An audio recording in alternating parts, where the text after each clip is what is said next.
Next at 6, there's an unlikely hero after 2 recent break-ins at a home in Portage. But the arrest in the case could cause some family drama. News 3's Marc Lovicott is here to explain. Yeah, guys, the hero in this case, in this story, a neighbor, led police to 3 teenagers who admitted to breaking into a home and stealing a number of random items. But who would have thought that hero, that neighbor, would be as close as he was to one of the suspects?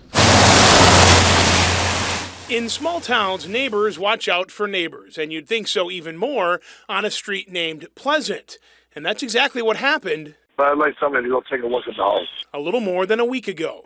My renter, Don Hepler, upstairs has called me and said somebody sprung the lock going into my mother's house. He noticed a point of a door that led from the apartment to the outside.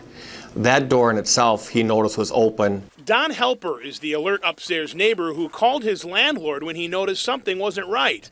The landlord called police, and police found the home was broken into on 2 separate occasions.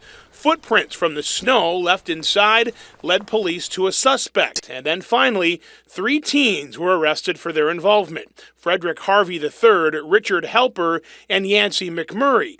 If the name Helper sounds familiar, remember the neighbor upstairs, Don Helper? He was a nice neighbor to call us when he noticed something was wrong on it. Unfortunately, though, it ended up being that his son was involved with it then. Yes, Dad didn't even realize he turned his son in for breaking into the downstairs apartment. Helper and McMurray are charged with felony burglary and misdemeanor theft. Harvey is charged with 2 counts of the same charges.